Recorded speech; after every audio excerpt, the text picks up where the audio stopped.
여러분 안녕하십니까? 정격시사 고성국입니다.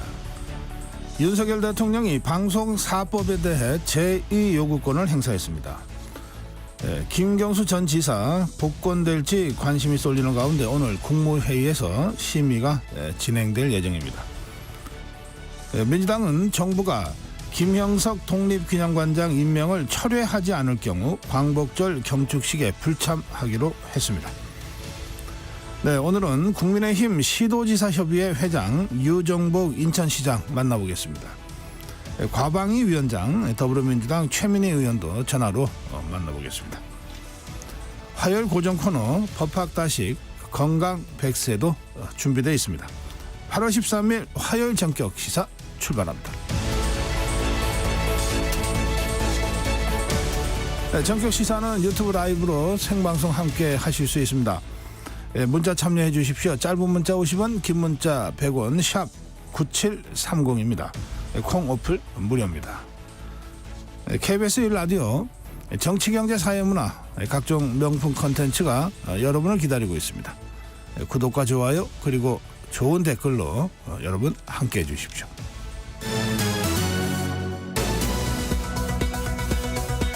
뉴스 브리핑입니다. KBS 우정화 기자입니다. 어서 오세요. 안녕하세요. 네, 간밤이 들은 외신 속보부터 살펴보겠습니다. 미국 백악관이 이란이 조만간 이스라엘을 공격할 가능성이 있다 이렇게 공식 확인하면서 우려를 표했습니다. 네, 이 미 백악관이 이란이 조만간 말씀하신 대로 이스라엘을 공격할 가능성을 확인하고 우려를 표했습니다. 미국과 이스라엘 정보당국은 이란이 이스라엘을 직접 공격할 준비가 돼 있고 며칠 내로 공격할 가능성이 큰 걸로 지금 보고 있습니다. 미 폭스뉴스는 한 발 더 나가서 현지 소식통을 인용해서 24시간 안에 이 이란의 보복 공격이 이뤄질 가능성을 언급하면서 지난 4월에 있었던 이스라엘 본토 공습보다 규모가 더 큰 공격이 일어날 수 있다. 이렇게 전망 섞인 보도를 했습니다. 네, 그래서 이란에 대해서 공격하지 말라 이렇게 경고 메시지를 냈죠. 네, 이 다른 나라들과 함께 경고 메시지를 냈습니다. 바이든 미국 대통령이 현지 시각으로 어제 영국과 프랑스, 독일, 또 이탈리아 이 4개국 정상과 통화를 하고 이란의 이스라엘 공격 자제를 촉구했습니다. 미국을 포함한 5개국 정상은 통화 뒤에 이 별도 성명을 통해서 가자 지구에서의 정전 또 인질 석방을 위한 노력에 전폭적인 지지를 표한다고 공동 입장을 내기도 했습니다. 동시에 미국은 지금 확전 방지에도 나서고 있습니다. 미 국방부는 중동 지역에 핵 잠수함을 급파하고 또 F-35 전투기를 탑재한 항공모함 타격 전단을 추가로 지금 배치한 상황입니다. 네. 휴가에서 돌아온 윤석열 대통령 외교안보 라인을 전격 교체했습니다. 국방부 장관 후보자의 김용현 경호처장이 지명됐군요. 네, 이 말씀하신 대로 어제 이 윤석열 대통령이 휴가에서 복귀한 첫날이었습니다. 외교 안보 라인이 전격 교체가 됐습니다. 국방부 장관 후보자의 김용현 경호처장을 지명을 하고 이 국가안보실장에는 신원식 국방부 장관이 내정됐습니다. 지금의 장호진 국가안보실장은 외교안보 특보로서 이 앞으로도 외교 분야에서 핵심 참모 역할을 계속할 걸로 전해지고 있습니다. 이번 외교 안보 라인 교체는 향후 대외 정책에서 안보에 무게를 좀 더 두겠다는 해석으로 읽히고 있는데요. 지금 대외적으로는 중동 국가들의 분쟁 악화 또 앞으로 이 미국 대선 결과에 따른 한반도 정세의 영향 이런 변수들이 고려된 인사 교체라는 해석이 나옵니다. 네. 이런 인사가 이른바 회전문 인사 아니냐 이런 일각의 지적에 대해서는 이 대통령실은 외교 안보 업무의 연속성 또 전문성을 고려를 했다 이렇게 설명을 했습니다. 네, 사퇴 요구를 받고 있는 김형석 신임 독립기념관장 입장을 냈는데 어떤 얘기가 나왔습니까? 네, 한마디로 말해서 지금 일각에서 제기되는 사퇴 요구를 정면으로 거부를 했습니다. 김형석 이 신임 독립기념관장이 어제 기자회견을 열어서 자신이 건국절을 주장하거나 일제 식민 지배를 합리화한 적이 없다라고 하면서 사퇴 요구를 거부를 했습니다. 네. 광복회 등이 마치 마녀 사냥을 하는 듯이 자신의 임명 철회를 요구하고 있다. 이렇게 주장을 하기도 했습니다. 김형석 관장은 논란이 된 문제에 대해서 이 하나하나 좀 조목조목 짚으면서 이 정면 돌파하는 모습이었는데요. 우선 이 건국절 제정에 반대를 한다 이렇게 입장을 밝히면서 앞으로 정치적인 논쟁에는 개입하지 않겠다. 이렇게 밝혔습니다. 그러면서 1919년에 수립된 대한민국 임시정부는 건국의 출발점이다라고 하면서 1948년까지 29년 동안 독립운동을 한 것이다 이렇게 말을 하기도 했습니다. 네.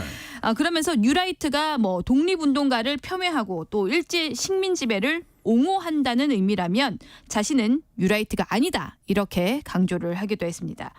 그러면서 자신이 면접을 보면서 일제강점기 당시에 우리 국민의 국적이 일본이라고 답하면서 뭐 뒤에 이렇게 덧붙였다 이렇게 설명을 했습니다.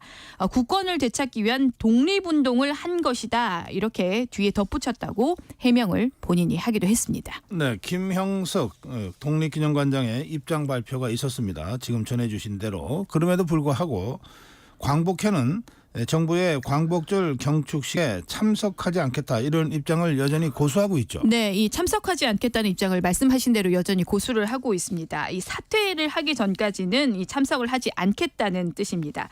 광복회는 다른 독립운동 단체들과 별도의 광복절 행사를 하겠다고 하면서 이 동시에 이 독립기념관장 임명에 관여한 인사들도 수사 의뢰하겠다 이렇게 밝혔습니다. 이런 상황에서 이 더불어민주당도 김 관장의 임명이 철회되질 않는다면 정부가 주최하는 광복절 경축식에 최종 불참을 하기로 결정을 했습니다. 네. 지금 여름 휴가철이 이제 막바지인데요.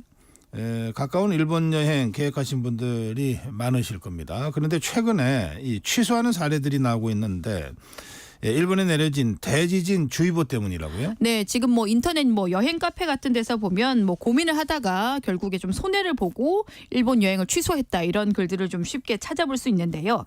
이유가 말씀하신 이 대지진 주의보 때문입니다. 일본 기상청이 지난 8일 규슈 미야자키현 앞바다에서 규모 7.1의 지진이 발생한 뒤에 난카이 해국 지진 임시정보, 그러니까 거대 지진 주의보를 발령을 했습니다. 네.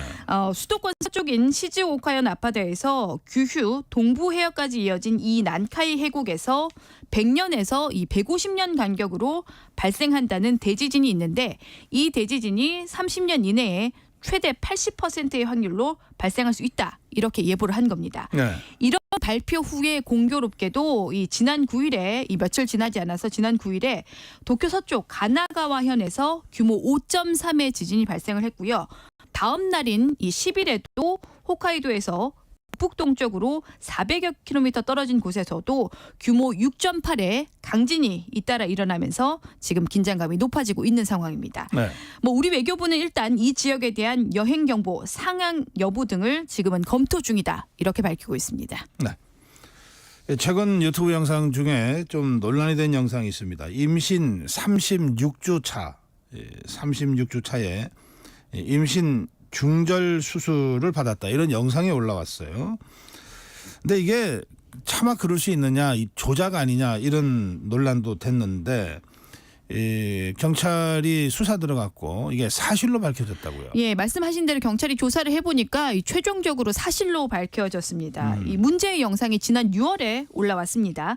임신 36주 차라고 밝힌 한 여성이 자신의 낙태 수술 과정을 공개를 하는 내용이었습니다. 뭐 영상을 보면 마치 이 낙태 수술이 최종 이루어진 것처럼 영상이 나오는데요. 말씀하신 대로 이게 실화냐, 뭐 조작 아니냐라고 하면서 계속 논란이 일었는데 이번에 사실로 밝혀지게 된 겁니다. 네. 그래서 경찰이 수술을 받은 여성 또 수술을 해준 병원장을 살인 혐의로 입건을 했습니다. 경찰은 영상 게시자인 이 20대 여성을 2차례 조사를 했고 이 문제의 병원도 압수수색을 했습니다. 네. 경찰이 살인 혐의로 입건했어요. 지금 전해주신 대로. 그런데 이게 처벌할 법적 근거가 좀 확실하지 않다 이런 얘기도 나오네요. 네, 왜 그렇냐면 지난 2019년에 이 헌법재판소가 이 낙태죄에 대해서 여성의 자기결정권을 침해를 한다면서 헌법 불합치 결정을 내렸습니다. 네. 그러니까 이 태어난 뒤에 사망한 게 입증이 되지 않는다면 지금은 처벌할 근거가 사실상 뭐 너무 미약하다는 거죠. 아하. 뭐 이렇게 헌재의 판결이 있었다면 이후에 이 다른 입법이라도 있어야 하는데 지금 안 된 겁니다. 네. 그래서 경찰은 지금 태아가 이 살아 있는 채로 밖으로 나왔는지 확인하는데 지금 주력을 하고 있습니다. 동시에 이 사산됐을 이 가능성도 배제를 하지 않고 함께 수사를 하고 있는. 있는데요. 그리고 지금 이 병원에, 이 문제의 병원에 CCTV가 설치가 안 돼 있다고 합니다. 그래서 경찰이 지금 의료법 위반 혐의도 적용할지 지금 수사를 하고 있습니다. 이와 별개로 대한의사협회는 이 해당 병원장을 중앙윤리위원회 징계심의에 회부해서 엄중 징계할 것이다. 이렇게 밝히고 있습니다. 네. 이 취약계층에게 의료비를 지원하는 의료급여가 있습니다. 그런데 이제 17년 만에 개편된다고 하는데 이게 어떻게 개편되는 겁니까? 네, 이 핵심은 이 그동안은 진료 건당 고정 비용을 냈었는데 이제는 전체 진료비의 일정한 비율을 이 환자가 부담을 하게 되는 겁니다. 네. 구체적으로 말씀드리면 상급 종합병원의 외래 진료비가 1회에 그동안 2,000원이었는데요. 내년부터는 진료비의 8%를 부담하는 걸로 바뀝니다. 그러니까 이 병원에 자주 갈수록 부담이 커지는 구조입니다. 그렇군요. 정부는 수급자의 외래 일수가 평균보다 2배 정도 많고 이 회당 진료비도 3배 넘게 많아서 개편이 필요했다. 이렇게 지금 설명을 하고 있습니다. 그런데 말씀드린 대로 이렇게 되면은 병원을 자주 가는 이 취약계층은 사실 더 제철을 하기가 어렵게 될 수밖에 없는데요. 특히 지금 의료 수급자는 국민의 약 3% 정도인데 이 수급자의 30%는 장애인이고 또 노인 비중도 더더욱 지금 큰 상황입니다. 네. 그래서 일단 당장 정부는 이렇게 개편을 하지만 이 수급자의 부담을 덜어주기 위해서 본인 부담금 납부에 쓸 수 있도록 건강생활 유지비 지원을 기존에 지금 6,000원에서 2배까지 일단은 올리기로 결정을 한 상황입니다. 네. 오늘 여기까지 듣겠습니다. 뉴스브리핑 KBS 우정화 기자였습니다. 전격 시사 듣고 계신 지금 시각 7시 32분입니다. 전격시사 날씨 정보입니다. 밤낮 없는 무더위가 오늘도 계속되겠습니다. 현재 기온 서울이 28.5도, 부산 26.8도로 밤사이 서쪽 지역과 남해안을 중심으로 열대야가 나타났는데요. 서울은 23일째, 부산은 19일째 열대야가 지속되고 있습니다. 한낮에는 볕이 강하게 내리쬐면서 어제만큼 무덥겠습니다.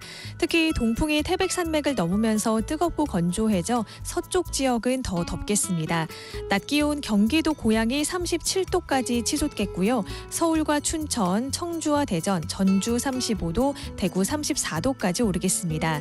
반면 동풍이 부는 동해안 지역은 폭염특보가 해제된 곳도 있는데요.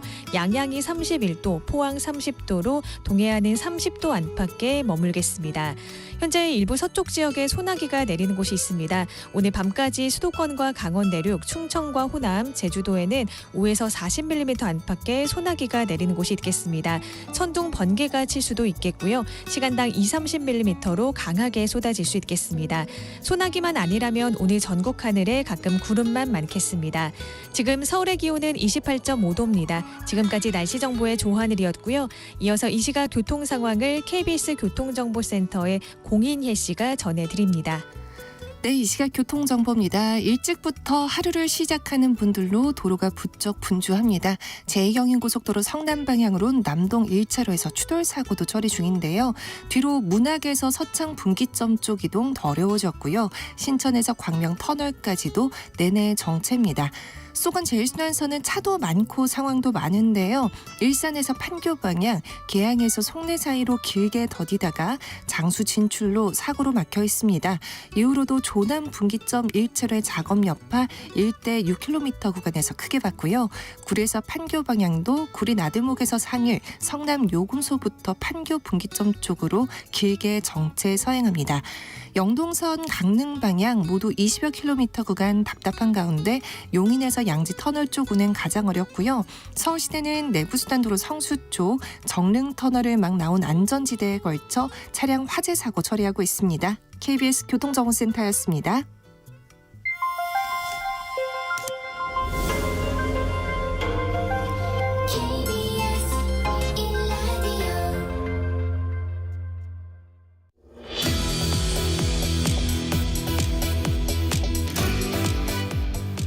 네, 지금 이 대한민국의 광역 지자체가 모두 17군데입니다. 17개. 그중에 12개 지역의 시도지사가 국민의힘 소속입니다.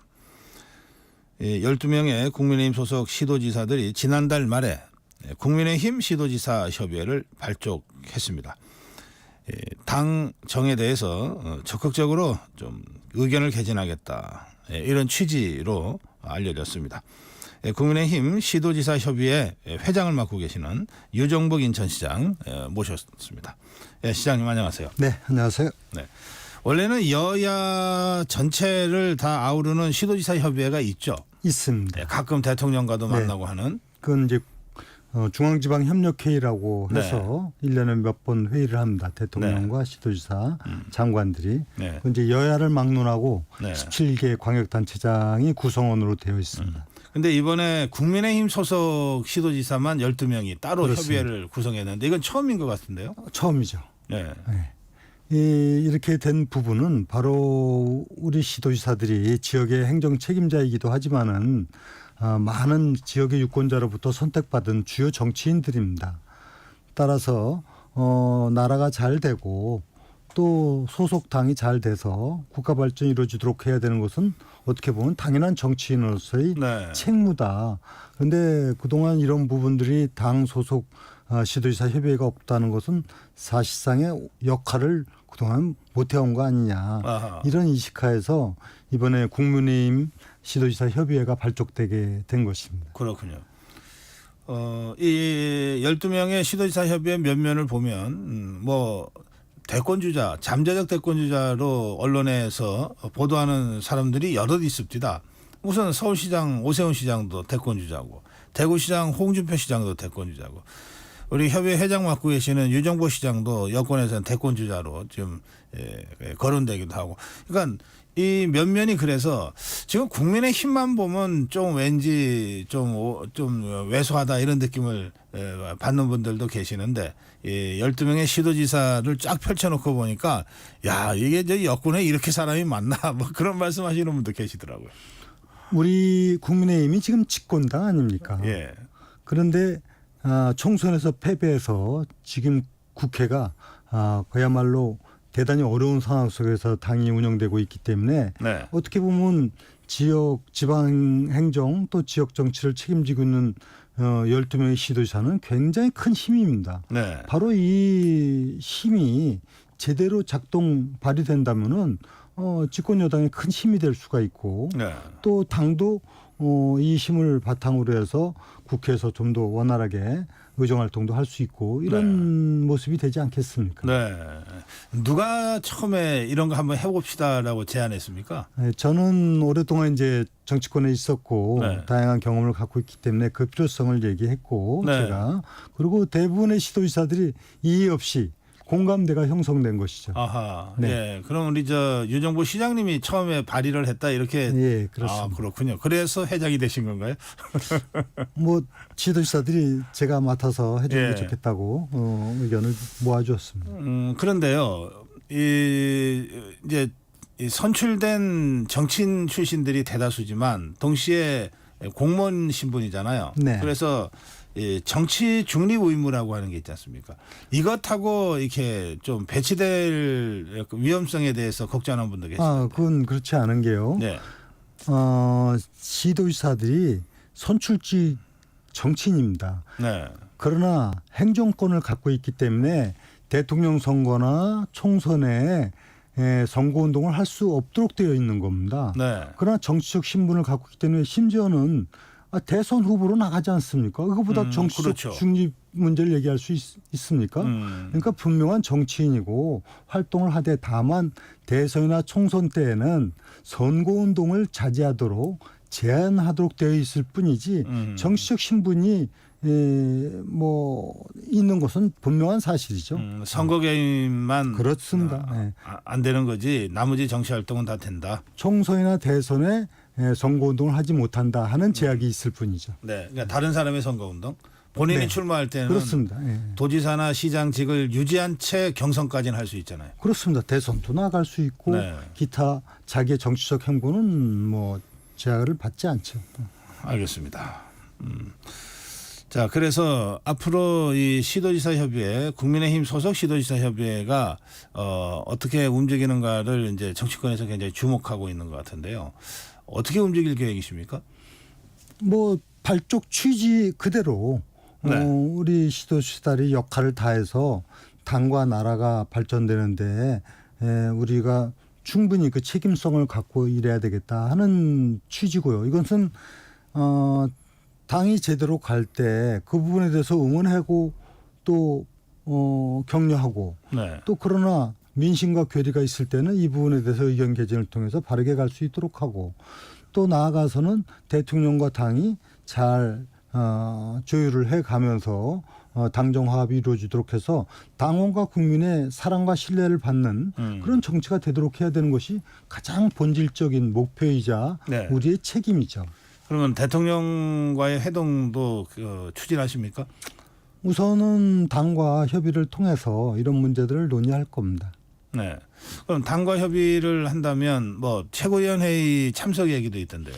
그거는 시도지사들이 모임 때 우리가 최고위원회 참석 문제라든가 또 정부하고의 소통 문제라든가 이런 부분 다양한 방법을 협의해서 추진하자 이렇게 의견을 모았고요. 구체적인 네. 거는 당연히 당과 협의해서 어떤 방식으로 참여하느냐 의견 개진을 하느냐 또 바람직한 활동 범위를 정해나가야 될 문제죠. 그렇게 생각하신다면 이 한동훈 당대표하고도 만나셔야 되겠네. 이런 실무 협의를 조율하기 위해서라도요. 네. 만날 계획이 있으십니까? 네, 곧 만나서 이런 문제를 논의할 겁니다. 알겠습니다. 그래서 제가 몇 가지 정치 현안에 대한 말씀도 좀 여쭙게 되는데 우선 윤석열 대통령이 어제 휴가 복귀한 첫날 방송사법에 대한 제2요구권을 행사했습니다. 그리고 뿐만 아니라 전국민 25만 원 지원법 이거 지금 이미 처리가 돼 있어 기다리고 있고 노란봉투법도 기다리고 있거든요. 그런데 이 국민의힘 시도지사 협의회에서 25만 원 지원법에 대해서 강력하게 비판하면서 대통령에게 제2요구권을 건의하는 그 입장을 발표했습니다. 네. 우리가 모든 정치 현안에 대해서 그때그때 다 입장을 밝히기는 어려운 부분이 시도지사들이 의견을 모아가지고 그 합의된 얘기를 해야지 네. 개별적인 얘기를 할 수가 없지 않습니까? 네. 근데 대부분의 경우는 우리는 지역 현장에서 민심과 가까이 있고 또 국민들이 정서에 괴리되지 않도록 하는데 초점을 맞추고자 합니다. 그 대표적인 게 바로 소위 말하면 전 국민 25만 원 지원금이죠. 네. 이 부분에 대해서 우리가 이미 의견을 모았습니다. 이 부분에 대해서는 이거는 반헌법적인 옳지 않은 그런 입법이다. 왜 그러냐면은 예. 사실 아시다시피 민주주의라는 건 입법, 사법, 행정이 서로 균형을 이루어지는 삼권 분립에 의해서 완성이 되는데 네.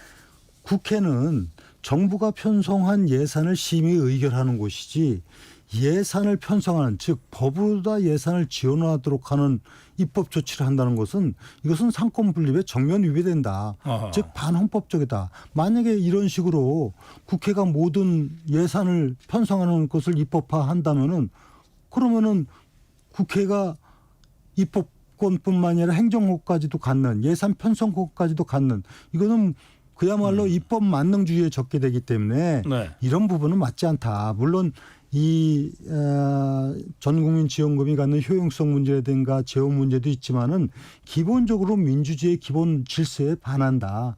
이래서 이 부분에 대해서는 반대의 입장을 표명을 하고 네. 또 대통령도 제2요구권을 해야 한다 하는 입장을 정리해서 이미 말씀을 드린 바가 있습니다. 예. 뭐 모든 현안에 대해서 그때그때 입장 표명하는 건 현실적으로 네, 어렵죠. 쉽지 않다. 예. 그러나 정말 중요하고 12명 시도지사들의 그 합의가 쉽게 이루어지는 이런 문제에 관해서는 대통령한테 요구할 부분, 당에 요구할 부분은 그때그때 하겠다. 그러면서 이제 첫 번째 이 사례가 전국민 25만 원 지원금 관련된 입장 표명이군요. 네. 그런데 이 야권에서는 아니 어떻게 여당이 집권당이 대안은 내지 않고 맨날 반대만 하냐 이렇게 좀 비판을 하던데 이를테면 25만 원 이 지원법과 관련해서는 어떤 대안이 혹시 가능할까요? 정부 예산을 편성하는 것 자체가 모든 대안 아닙니까? 25만 원이라는 게 어디 국민적 합의가 돼가지고선 해야 될 절대 당위성이 있는 게 아니지 않습니까? 네. 민주당에서 대선 지난 총선 때 공약을 하고 이재명 대표가 이것을 치고 나왔을 뿐이지 여기에 이것이 꼭 정해져 있는 지원을 해야 되는 거에 대한 대안을 마련해야 되는 건 아닙니다. 다만 만약에 이런 부분에 대안을 제시하라 한다면은 네. 이 전 국민 25만 원 지원금이 약 13조 예산이 들어갑니다. 이 13조 예산은 국민의 것이지 어디 하늘에서 떨어지는 돈이 아니거든요. 네. 그러면 이 예산을 갖고 대안을 한다면 정말 절실하고 절박한 것이 무엇이냐. 정말 심각한 저출생 대책 예산에 투입을 한다든가 아니면 어려움을 겪고 있는 자영업자, 소상공인, 중소기업을 집중적으로 육성한다든가 네. 아니면 미래 성장 산업을 육성한다든가 이런 부분이 충분한 대안이 되지 않겠습니까? 그래서 이 문제는 25만 원 지원금을 하는데 그거에 대한 대안을 내는 게 아니라 우리는 평상시에 많은 예산에 대한 편성과 정책을 통해서 네. 정부가 운영되도록 하는 것 그것이지. 알겠습니다. 이미 대안적으로 하고 있다. 맞습니다. 또 이렇게 답변하고 싶으신 거고요. 예. 그 최근에 그 김경수 전 경남지사의 복권을 둘러싸고 오늘 이제 국무회의에서 최종 의결이 될 것 같은데요. 한동훈 대표가 반대의 뜻을 대통령실에 전달했다는 이야기가 계속 나오면서 당정 간 또 다른 갈등으로 지금 이게 비화될지도 모르겠다 이런 전망들을 하고 있습니다. 이 문제는 어떻게 푸는 게 좋다고 생각하십니까? 네, 우리 구 박사님도 잘 아시다시피 사면 복권은 헌법이 부여한 대통령의 고유 권한이고 고도의 정치 행위일 수도 있습니다. 네. 그렇기 때문에 이 부분에 대해서는 존중을 해줘야 된다고 봅니다만, 네. 다만 이 김경수 전 지사의 경우 그 내용이 드루킹 댓글 조작이라고 하는 것이 굉장히 그 소위 민주 질서를 해친 중대한 사안이었고 또 무엇보다도 중요한 것이 본인이 이 부분에 대해서 아직도 뭐 뉘우침을 갖는다든가 잘못을 인정하지 않고 있는 상황에 비추어 볼 때 네. 이것이 복권이 맞냐 하는 것이 이제 한동훈 대표의 생각으로 지금 이해하고 있습니다. 네.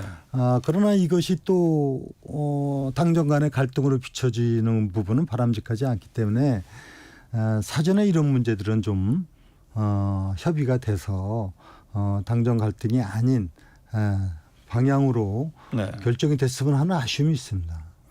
그 정부의 국무위원도 하셨고 또 정치도 오래 하셔서 이런 경우를 많이 실제로 다루셨을 것 같은데 사전 조율 과정을 거치지 않습니까? 이 대통령 사면이 아무리 대통령의 고유 권한이라고는 하지만 이게 사안마다 다 다르지 않겠습니까? 네. 주로 이제 뭐 사면이나 복권 이게 법무부가 네. 이제 주무부처가 되다 보니까 대통령실하고 네. 협의를 하고 또 매우 중요한 정치 민감한 현안에 대해서는 네. 좀 조율을 해서 네. 국민들이 걱정하지 않도록 하는 모습이 좋지 않을까 하는 제 생각이고 이번 과정에 뭐 약간 서로 얘기가 다르지 않습니까? 네. 사전에 얘기했다 아니다 또 심지어 민주당에서도 이 부분에 더 건의했다 아니다 네. 이런 여러 가지 그 통일된 내용이 아닌 부분이 되기 때문에 뭔가가 조금 어색한 느낌은 듭니다. 알겠습니다. 내일 모레 목요일이 그 8.15 광복절입니다. 그런데 이번 올해 광복절에는 뭐 광복해도 불참한다고 그러고 또 더불어민주당도 불참할 것처럼 보이거든요. 왜냐하면 김형석 독립기념관장 사퇴를 요구하고 있는데 사퇴할 생각이 전혀 없다는 입장이 이미 나왔기 때문에 이런 상황은 어떻게 보십니까? 이 문제도 매우 안타까운 상황인데요. 네. 광복절은 정말 소중한 국가 기념일인데 이것이 소위 반쪽대회가 된다 아니면은 뭐 기념식은 갖지 않고 문화행사만 한다 이런 상황이 되는 게 매우 안타까운데 이 논란의 아주 본질적인 문제가 김영석 관장이 갖고 있는 역사관에 대한 이해의 문제인 것 같습니다. 네. 즉 소위 말하면 1948년 8월 15일을 건국절로 만들고자 하는 의도가 있는 게 아니냐 하는 생각을 갖고 얘기를 하고 있는데 네. 이미 본인도 그런 생각을 갖고 있지 않을 뿐만 아니라 정부가 지금 윤석열 정부도 그렇고 어느 정부도 건국절에 대해서 공식화한 적이 없는 것으로 알고 있습니다. 네. 그래서 이거는 너무 지나친 해석이 아니었나 하는 생각이 들기도 하고 네. 또 그 이면에 뭐 광복회가 추천한 인사가 되지 않았기 때문이다. 뭐 이런저런 얘기가 있는데 이런 문제를 떠나서 사실 역사관과 관련한 부분에 대해서는 조금 더 사실에 입각한 부분은 유지해 주되 네. 광복절과 같은 중요한 국가 기념 행사가 정말 전 국민들이 함께 참여하는 그런 기념절이 될 수 있도록 광복절 행사가 다 참여하는 행사가 되었으면 하는 바람을 갖고 있습니다. 네. 예, 광복절 행사 경우에는 시장님은 어떻게 하십니까? 인천시가 따로 합니까? 아니면 광복절 기념 행사를 8월 15일 날 갖고요. 네. 여기에 광복회를 비롯해서 보훈단체들이 다 참여하고 연례적으로 행사를 하고 네. 뭐 큰 문제 없이 지역 단위에서는 광복절을 기념하는 행사를 갖고 또 이게 축하 공연도 하고 이렇게 하고 있습니다. 예. 우리 인천시장 유정보 시장을 모셨으니까 이 인천시에서 얼마 전에 발생한 좀 심각한 사고입니다. 이 전기차 화재로 인해서 청라국제도시 아파트 전체가 지금 이재민이라 그럽니까? 한 몇 명 정도 지금 집에 못 들어가고 있습니까? 네, 이 서구에 있는 아파트가 전부 1581세대가 되는 대규모 단지인데요. 네. 처음에 지하 1층에서 그 전기차 화재로 인해서 사고가 생기고 이후에 단전으로 인해 갖고 사실 처음에는 전부 집을 못 들어가고 임시 거처를 정해서 임시 대피소가 아니라 임시 거주시설을 마련했죠. 네. 각 행정복지센터라든가 네. 또는 뭐 학교라든가 또 심지어는 연수원 등을 이용해서 했는데 이 단전 단수는 다 복구가 됐는데 네. 이제 집 안에 청소 문제가 있습니다. 이 분진들이 들어와 있기 때문에. 그럼 네. 그래서 이 문제를 청소하는데 뭐 집마다 조금씩 연차적으로 순차적으로 하다 보니까 시간이 걸려서 앞으로도 열흘 정도 더 기다려야 되는 그런 가구들도 있는데 있군요. 어제까지 해서 약 500여 명이 아직 못 들어가고 있는 부분이 있습니다. 신속하게 조치를 하는데 이게 좀 전문적인 청소 용역 업체에 의해서 이루어지고 있는 부분이고요. 그래서 이번에 그 지하실에서의 이런 차량 사고로 인해서 뭐 인명 피해는 없었지만 주민들의 불편 사항이 이루어지고 있는 상황, 안타까운 일이 있었습니다. 이 화재 후 청소는 이거 그냥 일반인들이 물걸레로 닦고 와서 될 일이 아니라 그러더라고요. 전문 청소 업체가. 네, 전문 청소 업체가 동원되고 있습니다. 그래서 지금 시간이 좀 걸리는 네. 모양입니다. 그런데 이 상황 관련해서 전기차 화재에 대한 뭔가 좀 대책이 필요하다. 또 이른바 전기차 포비아, 공포증까지도 지금 확산되고 있는 상황인데 인천시 혹시 어떤 대책을 갖고 있습니까? 네, 이 문제로 많은 지금 아파트의 지하에 전기차 충전소가 있는데 이 안전성 문제에 대해서 상당히 그 공포감을 갖고 있는 상황이기 때문에 네. 이 안전과 관련해서 정부에서는 지금 철저하게 검토를 하고 있습니다. 즉 우리도 화재 이 국가수에서 감식을 하고 원인 규명을 하고 그다음에 전기차의 안전성 문제에 대해서 정부와 협의해서 논의를 하는데 앞으로 전기차 안전과 관련한 매뉴얼을 새롭게 만들어야 될 것이고 또 아파트 지하 주차장에 이런 충전소를 설치해야 되냐 이건 정부하고 협의해서 해야 될 문제가 이게 워낙에 모든 아파트가 다 이렇게 돼 있기 때문에 이것을 새롭게 정비하려면 타당한 논거를 갖고 해야 될 문제고요. 우선 당장의 이번 사고를 보면서 지하 주차장에 소방차 지집이 안 되는 맹점이 있지 않습니까? 그러네요. 그래서 이게 지하 층고가 낮아서 고가 소위 말하면 2.34m 되는데 소방차는 2.7m 넘기 때문에 진입이 안 되니까 진화에 어려움이 있고 또 문제는 이 연기가 가득 차 있기 때문에 소방 공무원이 진입하는데도 굉장히 어려움이 있습니다. 그래서 인천시에서는 이번에 이런 진압 장비를 좀 새롭게 정비해서 저상 소방차 도입과 그다음에 소위 말하면 궤도형 이 내연 로봇, 즉 이 연기를 흡입해갖고 빨리 받아낼 수 있는 것을 번역불로 두는 것을 지금 검토하고 있습니다. 알겠습니다. 이 저상형이라는 건 좀 낮춘다는 거죠? 네네. 알겠습니다. 오늘 여기까지 말씀 듣고 마무리해야 되겠습니다. 국민의힘 시도지사 협의회 회장 맡고 계시는 유정복 인천시장과 말씀 나눴습니다. 고맙습니다. 네, 수고하셨습니다.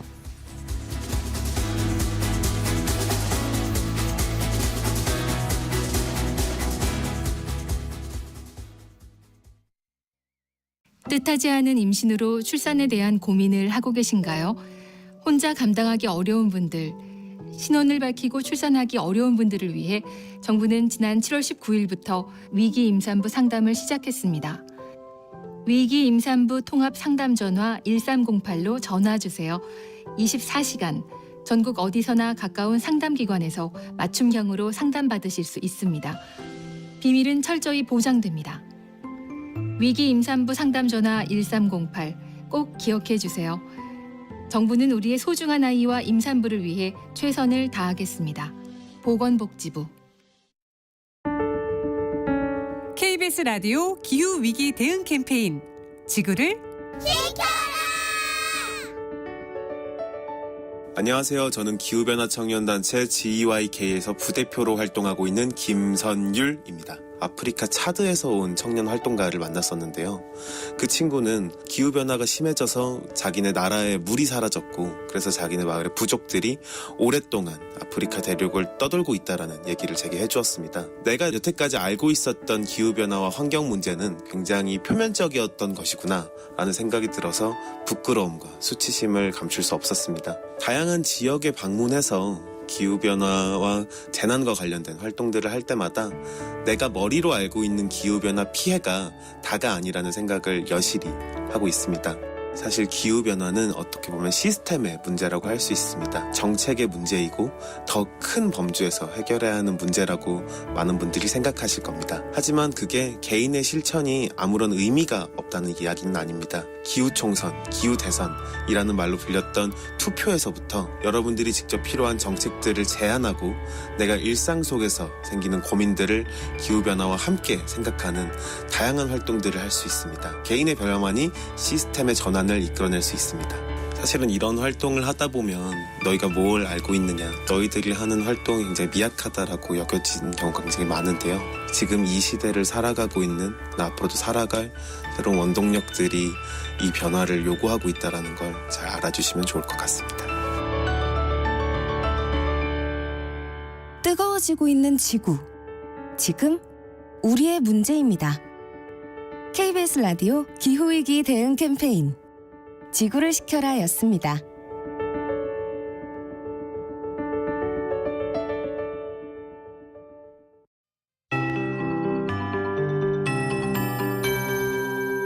KBS 58분 날씨.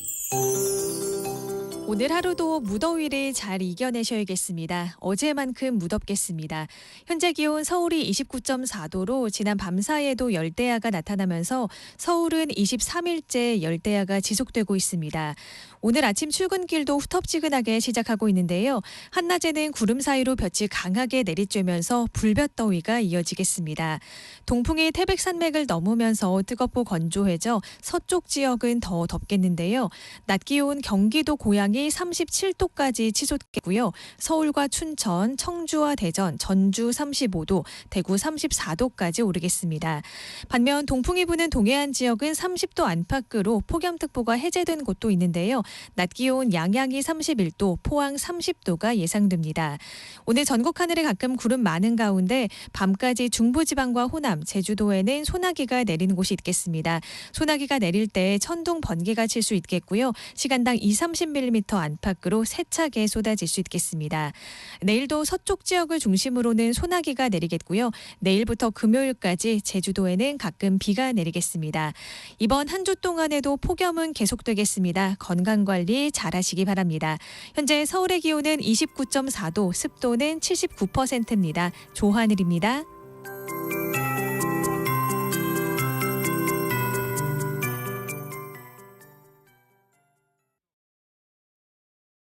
정성을 다하는 국민의 방송 KBS가 8시를 알려드립니다.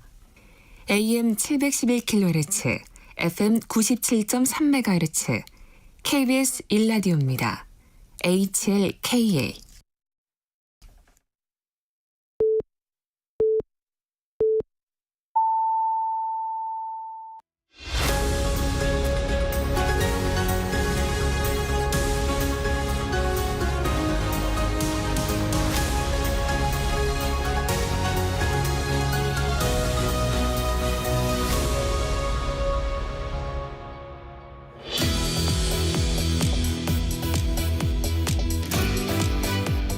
네, 이번 주에도 국회는 꽤 시끄러울 것 같습니다.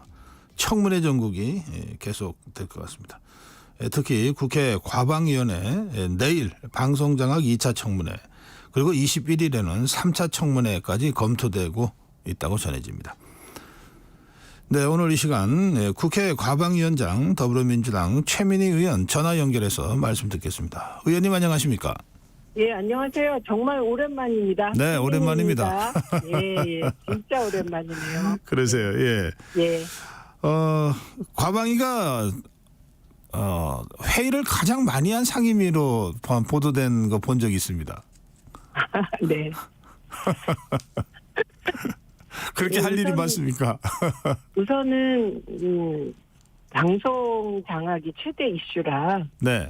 그렇게 됐고요. 네. 그다음에 뭐 방송통신위원장 청문회도 있고 또 방송통신위원장으로 내정된 그 후보자가 이제 워낙 그 주목받는 분이었어요. 그러다 보니 이제 할 일도 많고 주목도도 높았고 뭐 그렇게 보입니다. 그러나 법사위가 더 많이 회의를 했을 것 같아요. 저희는 네. 법안 소위를 못 열었거든요, 아직. 아, 그래요? 예. 네. 자, 하나하나 좀 말씀 듣겠습니다. 예. 우선 내일 방송 장악 2차 청문회인데요. 네. 1차 청문회가 증인들이 대거 불참해서 맹탕 청문회였다. 이런 언론 보도가 있었습니다. 언론들이 맹탕 이렇게 얘기하시는데 네. 자세히 보면 네. 이렇게 꼼꼼하게 보면 뭐 여러 가지 의미 있는 답변들이 나왔습니다. 네. 왜냐하면 그 김태규 권한대행은 안 나오셨지만 직무대행은 그 사무처장하고 기획조정관이 나왔어요. 네. 그래서 핵심 실무자들이 나왔기 때문에 의미 있는 답변들이 좀 있었습니다. 그래서 저는 기자들께 부탁드리고 싶은 것이 이렇게 왜 주목도가 높은 이슈가 아니라 절차에 관한 되게 세부적인 질문들이 있었거든요. 예를 들면 이진숙 위원장에 대한 제척, 기피 신청이 들어갔을 때 이진숙 위원장은 기피를 해야 되냐 말아야 되냐 이게 방송통신위원회 설치법에 따라 결정해야 되거든요. 네. 그래서 그런 부분들에 대한 되게 디테일한 질문들이 있었고 그게 의미 있는 답변도 있었기 때문에 그 방송장악 청문회가 그 2차, 3차가 진행되면 결국 모든 악마는 디테일에 있는 거잖아요. 네. 그래서 기자님들도 조금 그 디테일한 부분에 대해서 세심하게 봐주시길 기대합니다. 알겠습니다. 네. 이 기자들이 좀 더 꼼꼼하게 좀 현장을 좀 지켜봐야 될 것 같으네요. 네. 자, 내일 2차 청문회인데요. 네. 그런데 1차에서는 이진숙 방통위원장 그리고 김태규 직무대행이 전부 불출석 이유서를 제출해서 안 나왔잖아요. 네. 근데 내일은 나올 것 같죠?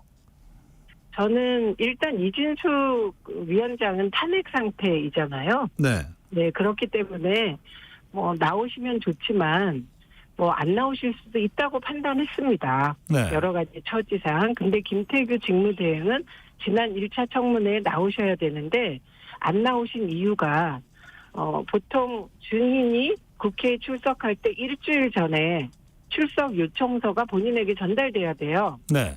그런데 국회에선 관례상 기관 증인은 국회 협력관이 있습니다. 방통위원회 협력관. 네. 협력관을 통해서 그 기관에 전달을 해왔거든요. 네. 그런데 일반적인 증인은 본인이나 배우자가 접수를 해야 돼요. 그 출석 증명서를. 근데 그 배우자나 본인이 이 출석 요구서를 받지 않았다. 그래서 절차상으로 하자가 있다 해서 안 나오신 거예요. 네. 네. 근데 이제 일반적인 관례는 국회에서는 그렇게 해오지 않았는데 그래서 안 나오셨기 때문에 지난 1차 청문회가 제대로 될 수가 없었습니다. 근데 2차 청문회는 저희가 집에 직접 전달했기 때문에 나올 것으로 기대합니다. 예. 김태규 직무대행이 나오면 뭘 관심 있게 지켜보고 또 질문을 준비하실 건지요? 우선 그 7월 31일 이진숙 그 위원장이 대통령께 임명장을 받고 그리고 7월 31일 소위 그 취임식을 합니다. 네. 그리고 7월 31일과 8월 1일 이틀 동안 김태규 부위원장과 이진숙 위원장 두 명이 있었던 거예요. 네. 그러니까 그 7월 31일에 방송문화진흥회하고 KBS 이사를 선임합니다. 네. 이건 전례가 없는 일이죠. 취임 당일 바로 방통위 업무도 파악이 안 된 상태잖아요. 그런데 박문진 이사와 KBS 이사, 공영방송 이사를 선임했어요. 네. 그런데 그 과정이 총 83명이 심사 대상이었기 때문에 그 과정이 과연 적절했냐, 꼼꼼했냐, 네.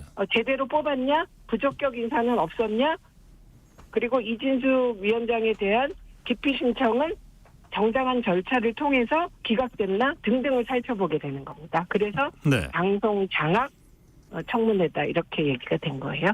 네. 네, 그런데 그 과방위의 야당 의원 몇 명이 우원식 네. 국회의장을 찾아가서 네. 국정조사를 요청했다고 보도가 됐던데 이건 맞습니까? 네, 맞습니다. 국정조사는 이게 처음 요청한 게 아니라 2번 요청했습니다. 네.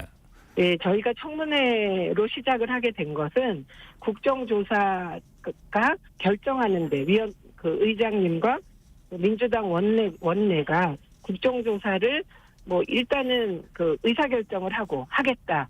그리고 절차를 밟는데 시간이 걸립니다. 네.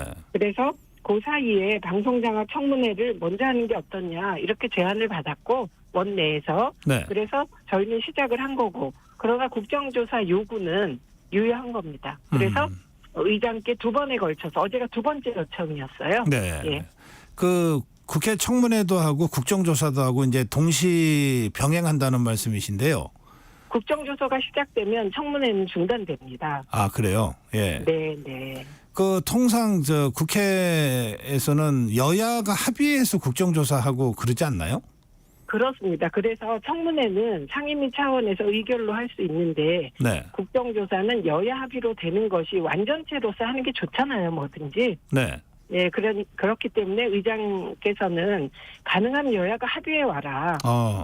이렇게 요구하고 계십니다. 그리고 의장님으로서는 충분히 그런 요구할 수 있고 네. 저희도 사실은 국정조사라는 게 국정조사를 했을 때 진상이 밝혀지는 거잖아요. 네. 그래서 그 진상이 방송 장악을 정말 무리하게 했구나일 수도 있고 이 정도 수준은 방송 장악이라고 보기 어렵다 이렇게 될 수도 있잖아요. 네. 팩트를 체크하다 보면 그렇기 때문에 여야가 같이 이 뜨거운 핫 이슈를 국정조사해서 진실을 밝히길 기대하죠.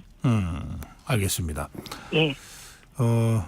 그런데 이제 국민의힘에서는 네. 우리 최민희 의원 더불어민주당 과방위원장에게 네. 지금 국회 윤리위 제소하겠다는 방침을 밝혔어요. 이미 하시지 않았나요? 아직 윤리가 구성이 안 돼 있어 갖고. 네네네. 그게 예. 저의 뇌구조가 이상하다는 발언 때문에 그랬어요.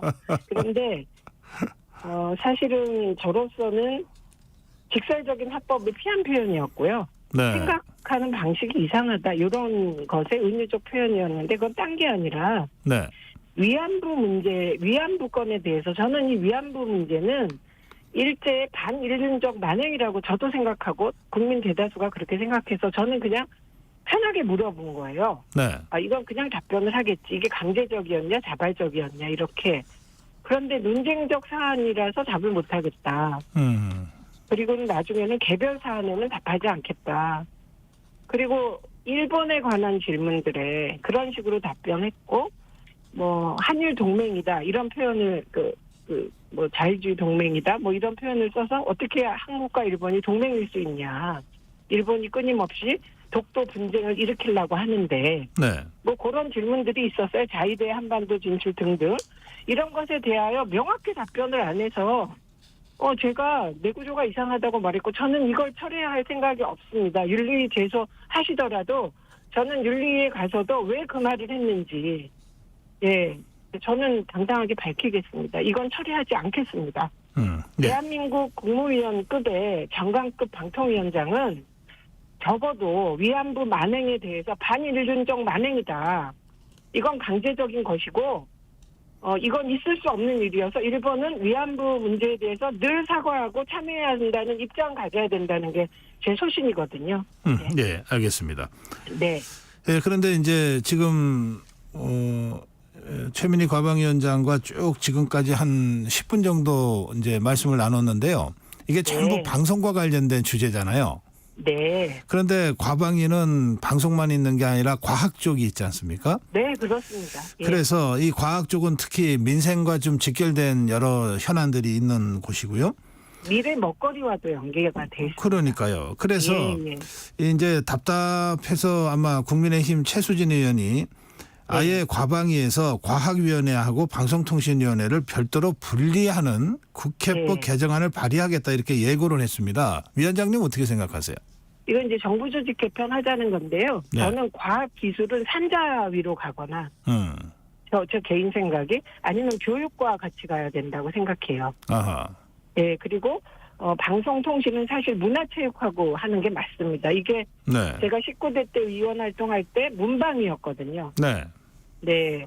그런데 이게 미래창조과학부 생기면서 이렇게 약간 흐트러진 게 있어서 정부 조직 개편하면서 합리적으로 개편하자는 데는 저는 동의합니다. 개인적으로. 아, 그러시군요. 그런데 예. 제가 한 가지 국민께 일릴 게 있는데요. 네. 국회 고자질 말씀하신 거예요? 고자질하는 거예요. 예. 국회 하세요. 과방위는 두 개의 법안 소위가 있습니다. 예. 1소위가 과학기술, 2소위가 방송통신 ICT예요. 네. 그런데 1소위 위원장이 국힘 간사세요. 그래서 제가 빨리 1소위를 여셔라. 그래서 올라온 AI법들 심사하셔라. 그래야 이게 전체 회의에서 통과되지 않겠냐. 그리고 의원들께 늘 당부드리는 게 방송통신은 지금 이게 그 세간적 핫 이슈고 과학기술 쪽에 그 무정파적인 이게 타협할 수 있는 법안들 빨리빨리 올리시라고 거의 다 그치는 수준이거든요. 네. 네, 그래서 제가 잃는 거예요. 그런데 안 한다. 위원장이 국힘이시다. 근데 안 하신다. 그래서 예. 제가 지난번에도 그냥 아예 대놓고 마이크 잡고 얘기했어요. 법안소 1소위 빨리 여십시오. 이렇게. 국민의힘이 누굽니까? 최영도 의원입니까? 제가 그걸 말하면 안 되죠. 일러도 내용만 일러야지. 사람을 일르는 건 제가 할 일이 아닙니다. 네, 국민의힘 네. 간사는 과방위 간사는 최영도 의원이었던 걸로 제가 기억이 나는데, 예, 알겠습니다. 빨리 예. 일소위가 열어주길 예, 하여튼 이거는 최민희 위원장이 직접 이름 얘기한 적은 없습니다. 예. 네, 그거 확실히 해주십시오. 예. 그래요. 근데 이거 네. 과학 파트와 방송통신을 나누는 것은 과방위원장으로서도 찬성한다 이런 말씀이시고. 저 개인적으로는 네. 합리적으로 이렇게 좀 정부 조직 개편을 언젠가 할 때 네. 과학 기술이 중심이 되어서 미래 먹거리를 창출할 수 있도록 하려면 네. 그게 방송통신과 붙어 있으면 어려울 것 같다는 개인적인 입장입니다. 네. 그런데 위원장님, 네. 그 정부 조직 개편도 개편이지만 이거는 네. 국회 상임위 조직을 국회 차원에서 이 나눠버리면 되는 거 아니에요? 아닙니다. 이건 정부 조직 개편 때 나눌 수 있습니다. 아, 그래야 되는 왜냐하면 겁니까? 예. 이게 이제 많은 분들이 약간 이제 오해하시는 게 네. 국회는 행정행위가 있고 나서 그걸 견제하거나 입법으로 뒷받침하는 거예요. 아, 그렇죠. 예. 예, 그러니까 이 국회가 미리 정부 조직을 이렇게 하라 이럴 수 없어요. 왜냐하면 국회 조직은 전부 정부 부처에 따라 국회 조직이 구성되거든요. 네, 네. 알겠습니다. 예, 예. 네. 이거는 더불어민주당과 국민의힘이 합의만 한다면 정부도 반대할 이유가 없을 것 같으니까 향후 상황을 좀 지켜보겠습니다. 그런데 하다 보면 정부 부처의 이해관계 때문에 가장 복잡한 게 정부 아하. 조직 개편입니다. 아, 그렇군요. 또 부처 간 네, 칸막이가 또 높아서 그렇습니다. 그 말씀하시는 거죠. 예. 자, 방송사법이 이제 과방위가 네. 가장 관심 갖고 있었던 법인데 이게 일단 네. 본회의 통과를 했는데 네. 윤석열 대통령이 어제 이 제2요구권을 행사했습니다. 그럼 앞으로 네. 국회에서는 어떻게 이거 처리하는 거죠? 일단 이게 21대 민주당 당론이었고 22대 민주당 당론이었어요. 네. 그래서 논의가 충분히 됐고 예를 들면 저 개인적으로는 제가 방송 쪽을 오래 고민해온 사람이잖아요. 그래서 일부는 제가 동의하지 않는 부분도 있었어요. 그런데 이게 당론이니까 저는 당인이니까 일단 21대 22대 와서 이제 그러니까 저희도 동의했고 통과를 했는데 제가 보기에도 이건 여야 합의가 어렵고 좀 더 합리적으로 고쳐서 토론할 내용이 있다. 네. 그러면 다시 발의해서 야당과 협상을 해볼 생각입니다. 아, 그래요? 네, 저는. 네, 그냥 이것도 오늘 얘기는 제 개인 생각이지만 어쨌든 네. 개인 의원으로서 저는 보다 합리적인 안으로 네. 우리가 충분히 협상 가능한 안, 여기서 합리란 네. 사실은 저희도 그렇고 이제 대통령도 제2요구권, 저희 입장에서는 거부권이잖아요. 거부당한 거니까. 그럴 때마다 모두가 사실 좀 마상을 입잖아요. 네, 그래서 이런 상태에서 한 발 양보해서 나갈 수 있다면 그 길도 같이 찾아볼 생각입니다. 저는. 알겠습니다. 네. 그 과방위의 국민의힘 위원들 있잖아요. 네. 그 위원들하고는 이 상임회의 과정에서 대화가 잘 되십니까? 일단 대화, 그러니까 어쨌든 최영두 간사와 김영 간사는 소통합니다. 네, 그리고 지금은 이제 저희가 하도 회의를 많이 해서 국회가 열린 지 한 1년쯤 됐는지 아시더라고요. 그런데 국회 시작한 지 2달 됐잖아요. 그렇죠. 그러니까 지금 서로 탐색하고 어느 부분까지 협의할 수 있고 어느 부분은 확실하게 이제 갈등하고 뭐 그래야 될지 서로 탐색 기간이 아니었을까 싶어요. 네. 그런데 이 국회를 이제 우리 국민들이 보기에는 네. 아무래도 이제 언론이 이 주로 그런 그 식으로 보도를 해서 그런 그 영향을 네. 받을 수도 있을 것 같은데 네. 이를테면은 특검, 탄핵, 청문, 네. 국조 네. 이제 주로 이런 보도들이 많이 되잖아요. 그게 그러니까 지금 말씀하신 거 네. 이게 이제 국회를 비판하는 시각에서 쭉 열거가 된 거거든요, 사실은. 네. 그러나 저희가 대통령 중심제 국가에서 까먹으면 안 되는 게 대통령 중심제에서는 협치의 책임도 대통령이 지시는 겁니다. 네. 예, 그래서 예를 들면 최혜병 특검처럼 국민의 공감대가 높은 거는 사실 대통령실에서는 진상을 규명해서 국민이 알고 싶은 궁금증, 의혹, 그리고 유가족들의 아픔을 달래줘야 되거든요. 이게 다 팩트를 드러내야 네. 되는 거거든요. 예. 그러니까 이 법 정도는 예를 들면 특검 임명 방식 이런 것을 여야가 협상해서 할 수 있도록 여지를 열어주셔야 돼요. 그러니까 저는 꽉 막힌 이 정부 이 이유는 대통령께서 여지를 전혀 안 주시고 있다고 느낍니다. 왜냐하면 그거는 과방위 해보면 알거든요. 네. 네. 네, 그래서 이게 박근혜 대통령만 해도 여지를 주셨어요. 그래서 미래창조 과학부 만들 때 그때도 예를 들면 방송통신에서 종편처럼 보도 전문 기능이 있는 쪽까지는 방통위원회가 가져와야 되는 거다. 네. 이 정도의 협상의 여지는 열어뒀었거든요. 알겠습니다. 그런데 예. 지금은 박근혜 대통령 때 열어두었던 협상의 여지가 거의 막혀 있다. 예, 이 얘기를 꼭 드리고 싶었습니다. 예. 네. 김경수 전 지사 복권 문제는 어떻게 생각하세요? 저는 대환영이죠. 대환영이고, 그리고 이제 일단은 지난번에 사면됐으니까 그때 복권까지 했으면 더 좋았을 거라고 생각하고요. 그리고 이 부분에 대해서 찬반이 엇갈린다고 언론이 쓰던데 개인적으로는 대부분 찬성합니다. 환영하고. 그리고 저는 더 나아가 저는 이재명 대표가 가지고 있는 어떤 그 사회 경제적 개혁에 대한 대안이 있는 민주당 지도자라는 점에서 지지를 하거든요. 네. 그러니까 제 경우도 정치 개혁, 언론 개혁에 대해서는 고민을 많이 해왔는데 사회 경제 개혁에 대해서 제가 약하다고 늘 반성을 해요. 근데 그 부분에 대한 대안을 제시한 분이라 전 지지를 하는데 민주당이 대권 후보는 많을수록 좋은 거고. 네. 그리고 유능한 후보들이 많이 나와서 국민들 앞에 민주당에 이렇게 좋은 후보가 있다. 이런 게 국민들도 안심하실 수 있는 거고. 그래서 저는 그 김경수 지사가 빨리 복권돼서 김경수 지사만의 아이템과 콘텐츠를 가지고 민주당에 더 기여하고 국민들께 희망을 주길 기대합니다. 네. 지금 위원장님 말씀하신 그 부분까지라면 뭐 네. 국민들 입장에서는 뭐 굉장히 교과서적인 말씀으로 받아들일 것 같은데 네. 제가 더불어민주당 내부 사정을 잘 몰라서 여쭤보는데 네. 혹시 조금 전 발언으로 이재명 대표 강성 지지층이 또 문자로 막 뭐 하고 그러는 수준은 아닙니까, 당이? 이때 이후에 보고 나중에 제가 말씀드릴게요. 근데 저는 제가 한 말, 저는 이재명 대표를 지지해요. 네. 예. 그 지지하는 이유도 확실해요. 저는 이재명 대표가 성공한 전태일이라고 보고 전태일 지사가 대통령이 되면 얼마나 좋았을까 이런 생각을 대학교 때부터 했어요. 네. 그래서 이분이 제 꿈을 실현할 분이구나 이렇게 생각해서 지지해요.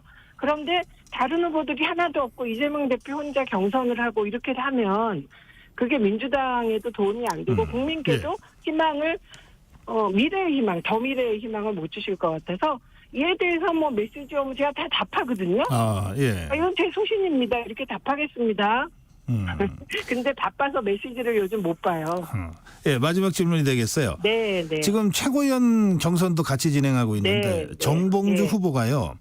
네. 이 이재명 전 대표 이름을 팔아서 호가호위하는 이른바 이재명 파리하는 무리들을 도려내겠다 이랬어요. 이건 어떻게 보세요? 제가요. 그래갖고 어제 사실 이것도 제가 검사탄핵 표결을 안 했더라고요. 7월 2일 날. 네. 그래서 욕을 엄청 먹고 있는데 그것도 몰랐어요. 하도 바빠서. 그때 방송장악 국정조사 요구서 막 만들고 발의하느라고 표결을 못 했더라고요. 네. 그래서 정봉주 의원에 대한 막 이렇게 설왕설래가 있는 것도 몰랐다가 네. 어제 막 아주 시끄럽다 그래서 기자회견을 어제 보고 그 단어 때문에 깜짝 놀란 거예요. 우선 첫째는 같은 말을 해도 네. 저렇게 하면 민주당은 왜 보수 언론과 이렇게 보수 언론에 집중 이렇게 감시를 받고 있는데 내가 보수 언론 기자면 저 말만 탁 따다가 민주당을 분열시키겠다 이런 생각이 들더라고요. 그래요. 그래서 단어 사용이 매우 적절하지 못했다 이 말씀 꼭 드리고 싶고요. 네. 그래서 사람들한테 물어봤어요. 정봉주 의원이 얘기한 저런 사람들이 누굽니까? 그랬더니 대다수 의원들은 지금 각자 상임위가 다 바빠서 네. 무슨 말이에요? 이렇게 나오고 그랬어요?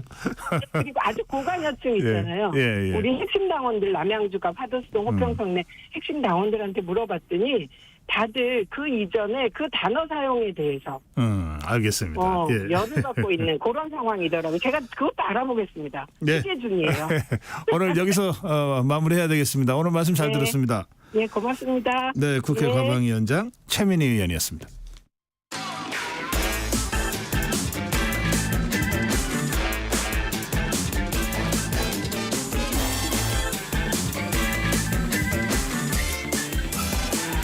네, 한 번 더 뉴스입니다. 경향신문 박순봉 기자 오셨습니다. 어서 오세요. 네, 안녕하세요.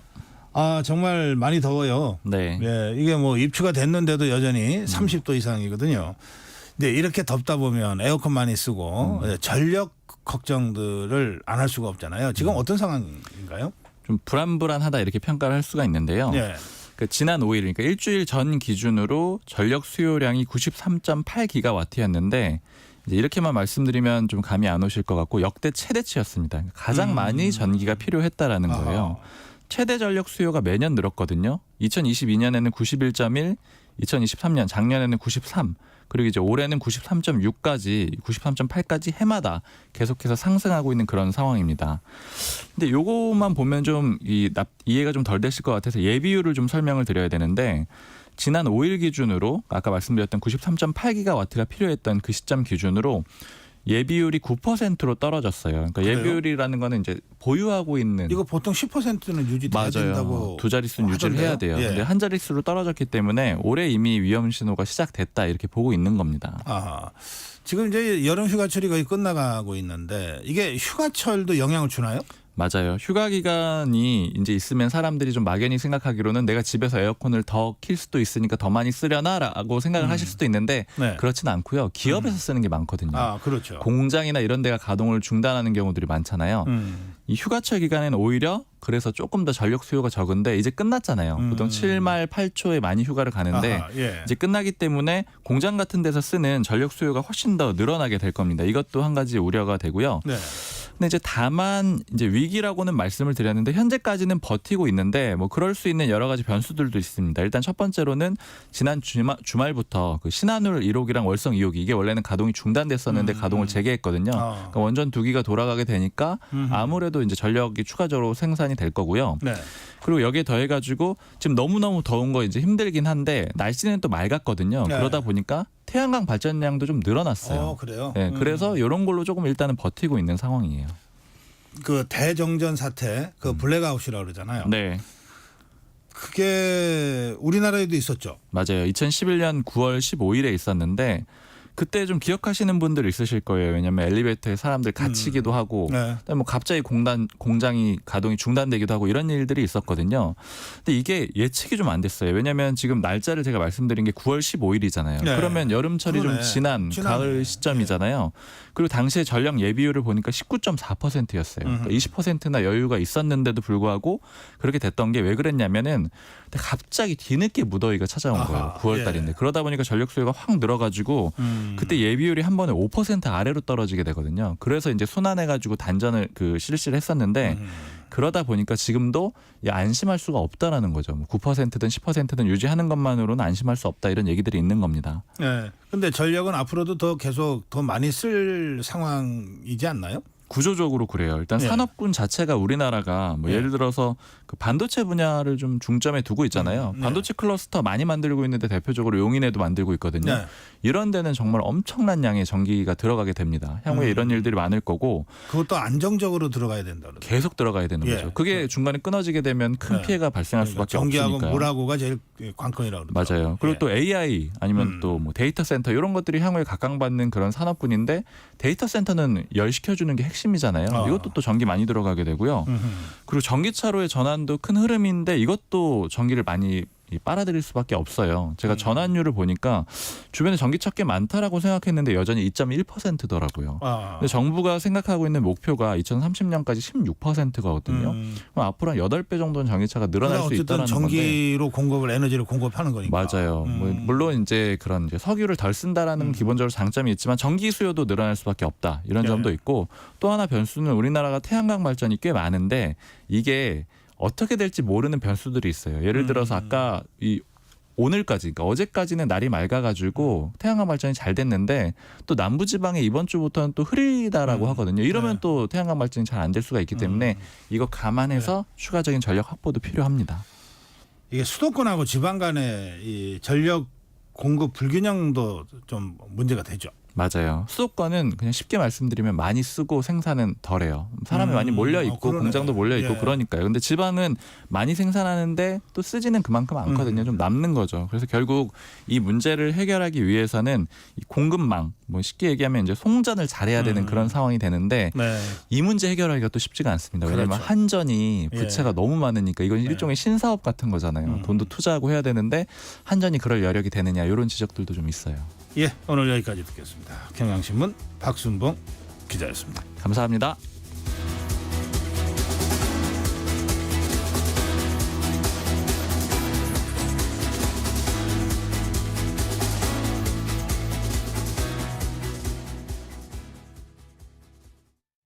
(2024년 10월 1일부터) 폐기물 처리 현장 정보 전송 의무화가 사업장 일반 폐기물과 수출입 폐기물까지 확대 시행됩니다. 사업장 폐기물의 올바른 처리와 안전하고 투명한 관리를 위해 꼭 기억하세요. 폐기물 수집 운반자는 차량의 실시간 위치 정보를, 폐기물을 처분하거나 재활용하는 자는 반입된 폐기물의 중량과 함께 촬영된 영상 정보를 실시간으로 전송해야 합니다. 보다 자세한 사항은 폐기물 처리 현장 정보 관리 시스템 홈페이지를 참고하세요. 이 캠페인은 환경부와 한국환경공단이 함께합니다. 잠시 후 8시 반부터 일부 지역국에서는 해당 지역 방송을 보내드립니다. 워렌 버핏은 가치 투자, 필립 피셔는 성장주 투자, 피터 린치는 장기 투자. 방법은 달라도 목표는 하나. 성기영의 경제쇼가 성공의 길로 안내합니다. 깊이 있게, 명쾌하게, 지금 이 시대 경제에 관한 모든 것을 알려드립니다. 평일 오후 4시 5분 성기영의 경제쇼와 함께하십시오.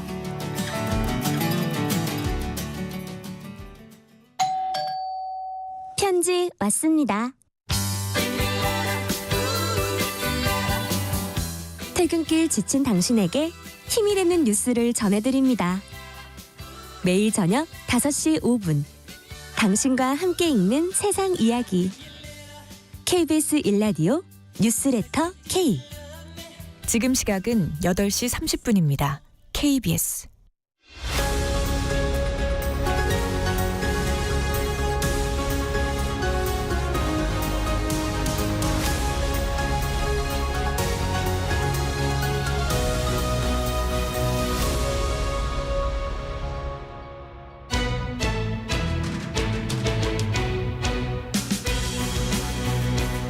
화요일 만나는 법학 다식 시간입니다. 네, 최근 유명 연예인들의 음주운전 논란이 계속되고 있는데요. 이번에는 BTS 멤버 슈가가 음주 상태로 전동 스쿠터를 타다가 적발이 돼서 또 파장이 일고 있습니다. 네, 정진아 변호사 모시고 이 사안 좀 짚어보겠습니다. 변호사님 어서 오십시오. 네, 안녕하세요. 네, BTS 슈가가 음주운전을 했다 지금 이렇게 그 사건 성격이 규정되고 있는데 구체적인 사고 정황을 좀 설명해 주실까요? 예, 지난 6일 밤입니다. 서울 용산구 한남동 길가에서 슈가 씨가 술에 취해 전동 스쿠터를 타다가 넘어진 채로 발견이 되었습니다. 인근에 있던 경찰이 슈가 씨를 도와주러 갔다가 술 냄새가 나는 것을 확인하고 근처 지구대로 인계한 것으로 알려져 있습니다. 슈가는 식사 자리에서 술을 마신 후 전동 스쿠터를 타고 귀가를 한 것은 사실이었고요. 집 앞 정문에서 전동 킥보드를 세우는 과정에서 혼자 넘어지게 된 것이라고 합니다. 그 과정에서 인명 피해가 있었다거나 재물 손괴가 있었던 사실은 없었다고 합니다. 이에 슈가의 소속사인 빅히트 뮤직은 슈가는 6일 밤 음주 상태에서 귀가하던 중 헬멧을 착용한 상태로 킥보드를 이용했다며 아티스트의 부적절한 행동으로 많은 분들께 실망감을 드린 점 사과드린다며 공식 입장을 내어놓았습니다. 네. 이게 전동 킥보드인지 전동 스쿠터인지가 약간 좀 논란이었는데 어쨌든 이걸 타고 이제 술을 마시고 이걸 타면 그러면 음주운전이 됩니까? 네, 그렇습니다. 사실 많은 분들이 전동 킥보드와 전동 스쿠터를 이용을 하시는데 반해서 생각보다 잘 모르고 계세요. 일단 전동 킥보드와 전동 스쿠터는 모두 최소한 원동기 면허 또는 그 이상 면허를 소지한 사람만 탈 수 있습니다. 특히 원동기 면허는 만 16세부터 취득을 할 수 있거든요. 그러니까 최소한 만 16세 이상이 되어야만 전동 킥보드나 전동 스쿠터를 합법적으로 이용을 할 수가 있습니다. 네, 전동 스쿠터의 경우에는 125cc 이하인 경우에는 원동기 면허증으로 가능하지만 그 이상은 반드시 운전면허증이 필요하고요. 250cc 이상인 경우에는 전동 스쿠터의 경우에는 일종 면허도 필요합니다. 그러니까 면허 없이 전동 킥보드나 스쿠터를 타게 되면은 무면허 운전이 되고 술을 마신 상태에서 타게 되면 당연히 음주운전으로 처벌을 받게 됩니다. 무면허의 음주운전까지 이게 적용이 되면 상당한 중범죄가 네, 그렇습니다. 그러네요. 자, 이 슈가가 음주운전 사실을 축소하려 했다는 얘기도 나오는 것 같은데 이건 무슨 얘기입니까? 일단 크게 두 가지로 한번 볼 수 있을 것 같습니다. 네. 첫 번째 하나는요. 우선 슈가 씨가 탄 것이 무엇이냐. 입니다. 그러니까 슈가 씨와 그 소속사는 처음에는 전동 킥보드를 탔다라고 킥보드를 탔다라고 했죠. 그런데 경찰은 슈가가 탄 것이 전동 킥보드가 아닌 전동 스쿠터라고 보았습니다. 이게 왜 문제가 되느냐면 법적으로 전동 킥보드와 전동 스쿠터는 전혀 다른 분류이기 때문입니다. 그래서 처벌의 정도가 달라지게 되거든요. 물론 차후에 슈가 씨가 전동 킥보드와 전동 스쿠터를 제대로 구별을 하지 못해서 그런 것이다라고 해명을 하기는 했습니다만 처벌을 약하게 피하려고 한 것이라는 비난은 피할 수 없었습니다. 그리고 또 다른 이슈 하나는 바로 슈가가 음주운전을 한 거리입니다. 처음 당초 슈가와 그 소속사의 경우에는 한 500m 정도를 이동했다라고 이렇게 진술을 하였습니다만 그런데 슈가는 그 사고 전 한 CCTV에서 보면은 한남동의 한 기업은행 센터를 지나는 것으로 이렇게 확인이 됩니다. 그런데 이곳에서 그 사고 지점인 나이언 한남까지 거리는 차도 기준으로 약 한 1.5km 정도에 이른다고 합니다. 네, 직선은 한 455m 정도 되지만 차도를 이용하려면 둘러가야 되기 때문에 그 정도 거리가 나올 수밖에 없다고 하죠. 사실은 음주운전을 한 경우에는 그 얼마만큼 그 거리 에 따라서 또 형량이 또 달라질 수 있는 부분이기 때문에 네, 그렇죠. 슈가 씨가 전동 스쿠터를 타고 이동한 경로를 확인하는 것 또한 중요한 한 요소가 될 것으로 보입니다. 음주운전으로 한 500m 달렸을 때와 한 1,500m 달렸을 때 이게 달라진다는 겁니까? 그렇죠. 아무래도 그 거리도 그렇고 시간도 그렇고 훨씬 그 형량이 좀 더 가중될 수밖에 없죠. 그래요? 그런데 이 전동 킥보드나 전동 스쿠터 모두 이 인도를 달릴 수는 없습니까? 네, 그렇습니다. 자전거 도로나 아니면 도로의 가장 우측 자리 이쪽을 달려야만 합니다. 그러니까 이 차도로만 가야 된다면 그러면 여기서 여기까지 길을 이렇게 하면은 1.5km가 나온다. 네네, 지금 그렇죠. 경찰은 그렇게 지금 참 그거. 자, 구체적으로 이제 그 전동 킥보드와 전동 스쿠터의 음주운전 사례의 처벌이 다르다고 조금 전에 말씀하셨는데 네네네. 구체적으로 어떻게 다릅니까? 네, 일단은 전동 킥보드가 뭐냐, 전동 스쿠터가 뭐냐, 네. 이게 사실 비슷해 보이기는 합니다. 이걸 좀 구분을 좀 해야 할 것 같은데요. 일단 전동 킥보드는 일반적으로 안장이 없고요. 원동기 장치 자전거 중에서 개인형 이동 장치에 해당이 됩니다. 그리고 전동 스쿠터는 보통 안장이 있고 이륜 자동차로 분류가 되고요.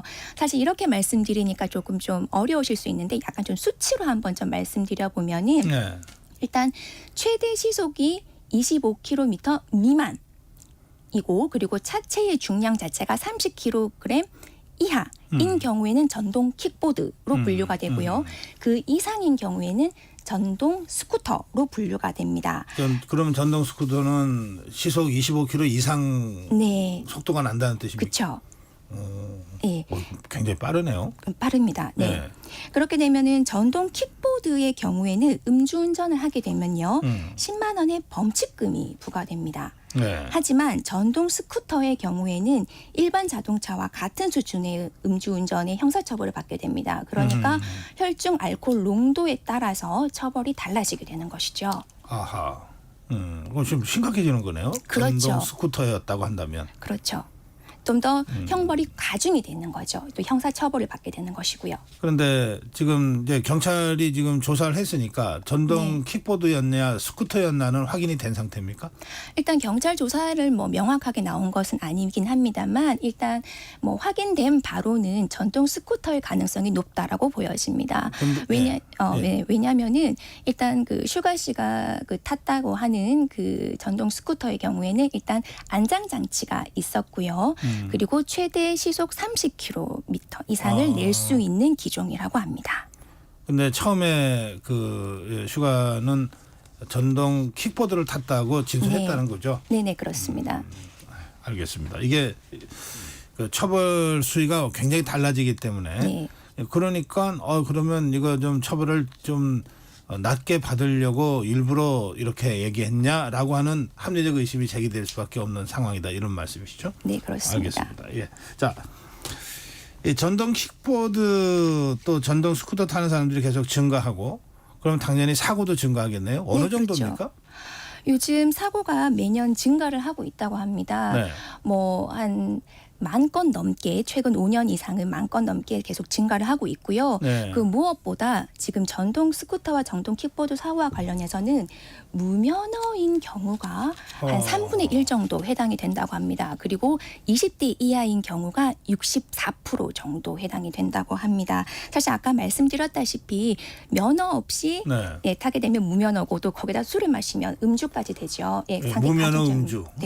아주 가중처벌이 됩니다. 아무래도 전동 킥보드 사고가 증가하고 있는 것은 뭐 이용자들의 안전의식이 좀 미흡하기 때문도 있는 게 아닌가 싶습니다.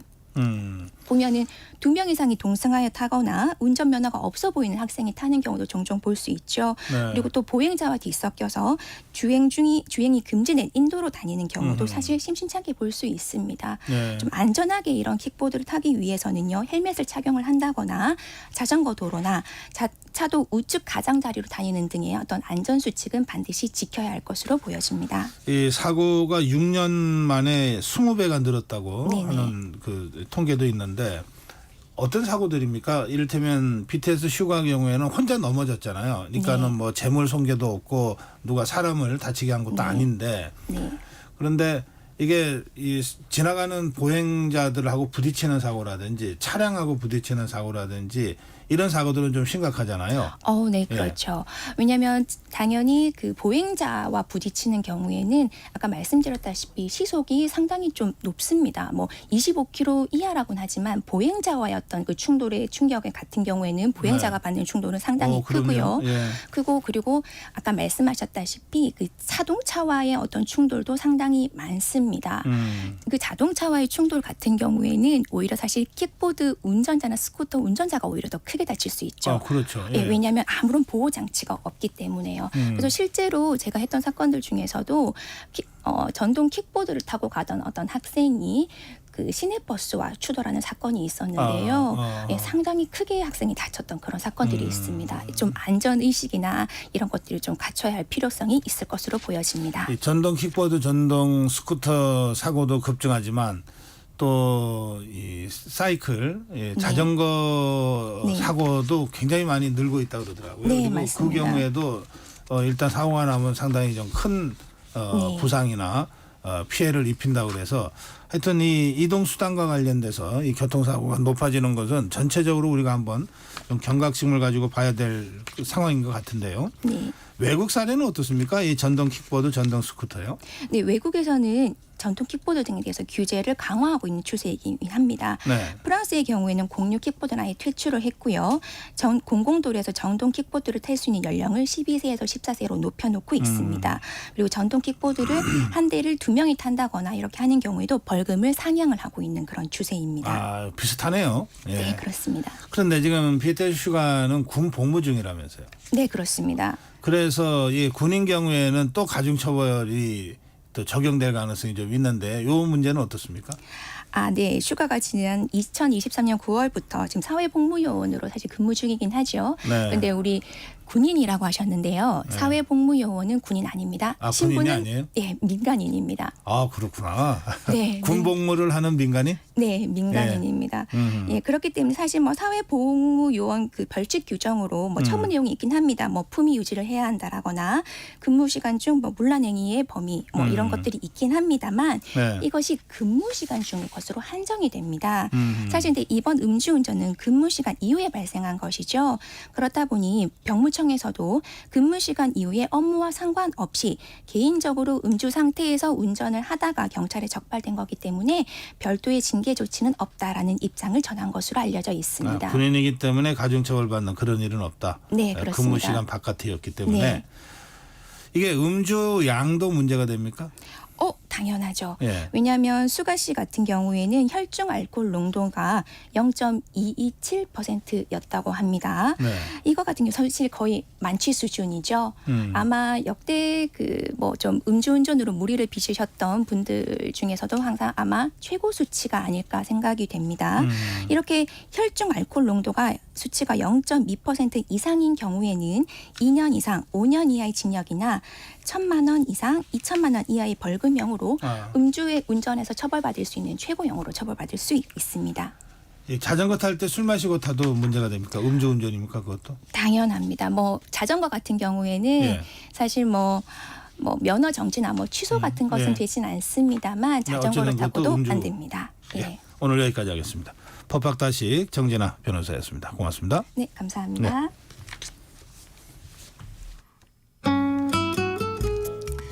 이 시각 교통정보입니다. 막바지 출근 정체가 극심합니다. 수도권 제일순환선은 일산에서 판교 방향 1시간 전 장수 진출로가 추돌 사고로 막혀 있었죠. 다행히 처리는 끝났지만 노지 분기점부터 12km 구간 정체가 굳어져 있고요. 다시 시흥과 하기 분기점을 중심으로 속도 떨어집니다. 영동선 강릉 방향도 반월터널 부근에 사고 차량 막 갓길로 옮겨졌지만요. 뒤로 안산에서 사고 지점 지나 부곡 쪽으로 12km 구간 지나시기 답답하고요. 서울 방향 경부고속도로는 수원과 달래내에서 반포 쪽으로 정체인데 이 사이 신갈 분기점 부근 5차로에 서 있는 고장난 버스도 주의해서 지나셔야겠습니다. 지금 서울시대는 북부간선도로 도심 방향 하월 부근 2차로 잠실 쪽 올림픽대로 가양대교 부근 2차로가 각각 고장난 차로 차단되면서 뒤로 영향을 받고 있고요. 내부수단선 성산 쪽 정릉터널 안 1차로에선 추돌 사고 처리 중입니다. KBS 교통정보센터에서 공인혜였습니다.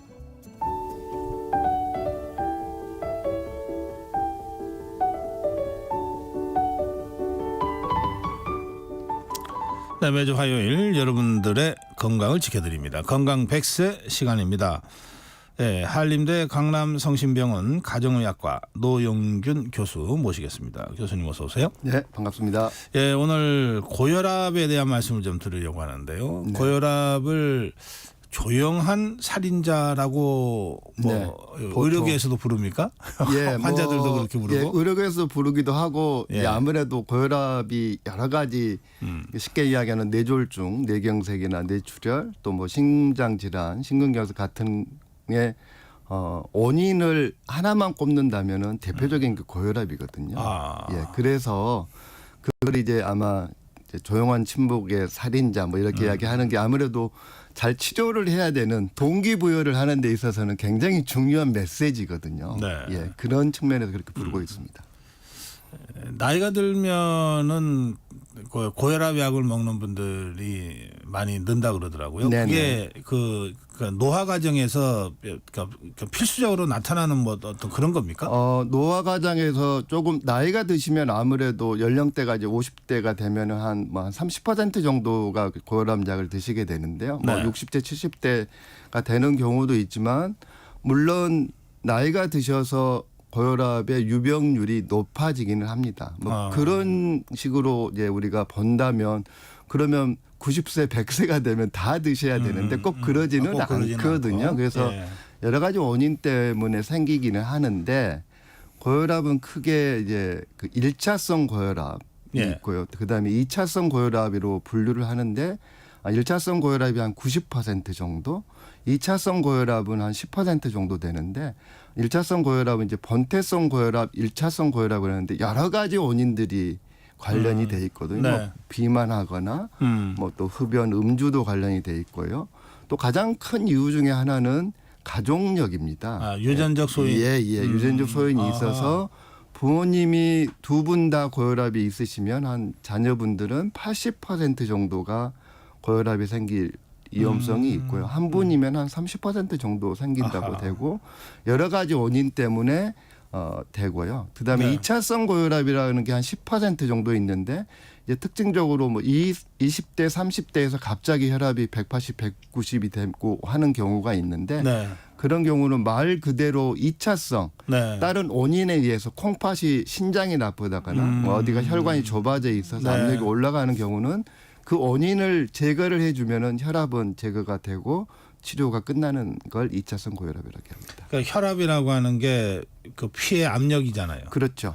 그러면 그 우리 몸 안에 있는 혈관 안에 피가 혈관을 누르는 압력의 그렇죠. 정도를 재는 거죠. 예. 그래서 우리 이제 보통 보면 혈압은 120에 80, 네. 140에 90 뭐 이렇게 이야기를 하지 않습니까? 네. 뭐 혈당은 딱 수치 하나만 나오는데 그게 쉽게 얘기하면 심장은 우리 몸에 뭐 자동차로 이야기하면 엔진 역할을 하는 거죠. 펌프 역할을 하는 겁니다. 예. 혈액을 돌려주게 되면 그러면 심장은 우리가 심박수, 맥박수라고 하는 게 이제 보통 60회에서 한 70회 정도 분당하면은 그건 한번 수축을 하고 다시 네. 깨끗한 피가 폐에서 들어오는 확장이 되고 수축기, 이완기, 확장기. 그래서 높은 수치는 수축할 때 혈압이고요. 예, 낮은 수치는 다시 확장할 때 혈압을 가지고 이야기를 합니다. 네.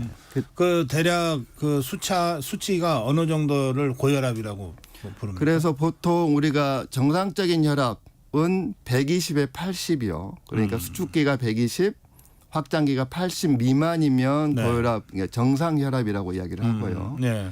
그리고 140에 90, 수축기가 140, 확장기가 90 이상 둘 중에 한 번이라도 하나라도 높으면 고혈압이라고 이야기를 합니다. 그리고 그 중간 단계 120에 140 사이, 80에서 90 사이는 고혈압 전 단계라고 이야기를 하고 있습니다. 그럼 저혈압도 있죠. 네, 저혈압도 있습니다. 예, 저혈압은 수치로는 어떻게 돼요? 저혈압의 수치는 명확하게 정의되지는 않고 한 100에 60 정도를 이야기를 하는데요. 네. 사람에 따라 굉장히 다릅니다. 그 저혈압이라는 게 이제 문제가 될 수도 있지만 사람은 어떤 분들은 100에 60, 90에 60이어도 생활하는 데 지장이 전혀 없는 분이 있습니다. 그 정도의 압력을 가지고도 생활하는 게 지장이 없는 분이 있고요. 뭐 올림픽이 이제 어제 끝났지만 네. 그 마라톤이나 장거리 그 육상 선수들 네. 같은 경우는 우리가 보통 아까 말씀드린 맥박수가 70에서 한 80회 정도가 정상인데 네. 그런 선수들은 맥박수가 40회, 좀 느리다 그러대요. 30회 정도입니다.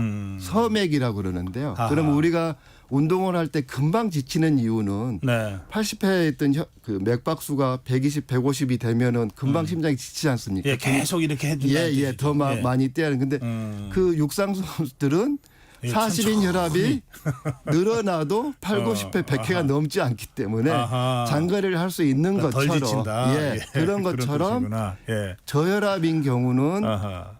일상생활에 지장이 없다면 문제가 안 되겠지만 네. 이제 그게 어떤 뭐 그 탈수가 되거나 실혈이 돼가지고 예. 출혈이 돼서 떨어지면 그때는 치료가 필요한 상태가 그러니까 되는 거죠. 그 고혈압보다는 저혈압이 더 위험하다 이런 말씀을 하시더라고요. 예. 그런데 이제 보통은 문제가 안 되겠지만 어떤 의학적인 문제 때문에 갑자기 툭 떨어지면 예, 뚝 떨어지면 더 그건 그때 위험할 위험하다. 수가 있는 거죠. 알겠습니다. 자, 오늘은 이제 고혈압을 이제 이 치료를 해주시고 가셔야 돼요. 네. 고혈압이면 우리 몸에 어떤 문제들이 발생하게 됩니까? 예, 아무래도 혈압 자체는 증상이 특별히 없으십니다. 네. 없다고 그래도. 근데 이제 쉽게 생각을 해보면 우리 아까 말씀하셨듯이 압력이 올라가지 않습니까? 그러면 혈관이 손상이 되게 됩니다. 동맥에. 아하. 그러면 상처가 나고 그러면 거기에 그러겠네요. 예, 혈액 찌꺼기가 같이 그 침착이 되고 고지혈증이나 콜레스테롤이 침착이 되면 망가지게 되고 그게 딱딱하게 굳게 되고 좁아지게 되면 그걸 동맥경화라고 이야기를 하지 않습니까? 아하, 고혈압이 동맥경화. 예. 가장 큰 이유. 그다음에 고혈압뿐만 아니라 당뇨병, 고지혈증이 또 같이 있게 되는데요. 네. 그게 되면은 이제 혈관이 망가지니까 좁아지고 막히게 되면 뇌에 가면은 뇌경색, 뇌출혈이 되는 거고요. 그러니까 이 좁아지고 약해진 혈압이 어느 순간 터지거나 예. 그러니까 약간 금이 가서 피가 조금 새어 나오거나 갑자기 탁 터져버리면 그게 그렇죠. 이제 그게 뇌출혈이 될 수도 있고요. 또 많은 경우는 터지기보다는 혈관이 아주 두껍기 때문에 터지는 경우는 쉽지는 않은데 막히게 되는 경우가 문제가 돼서 막히는구나. 그래서 뇌경색 또 심장에 가서는 뭐 심근경색, 협심증 굉장히 중요합니다. 경색이라고 하는 거는 막힌다는 뜻이군요. 예, 경색이 막힌다는 뇌경색은 뇌에 있는 혈관이 좁아져 가지고 피가 막혀서 안 돈다. 예. 심근경색은 심장을 먹여 살리는 예. 관상동맥이 막혀서 막힌다. 그러면 심장이 뛰지 않으면 뭐 돌아가실 수도 그렇죠. 있는 위험상. 그리고 이게 터져서 피가 나오는 거는 뇌출혈. 뇌출혈. 예. 그래서 우리가 치료를 해야 되는 이제 보통 혈압약을 드시자고 그러면 잘 드시지가 않는다고 말씀하시는데 네.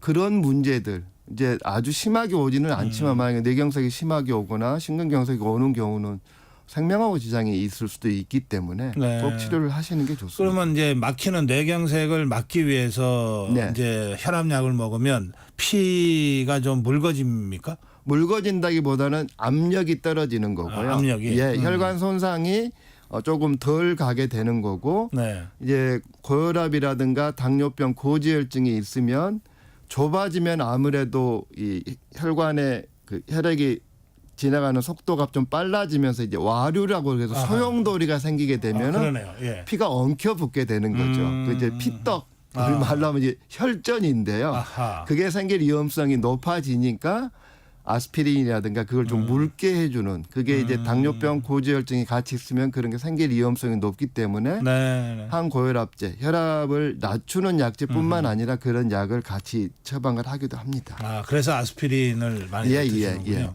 예. 아스피린 같은 거는 약을 장기간 복용해도 후 부작용 같은 게 없습니까?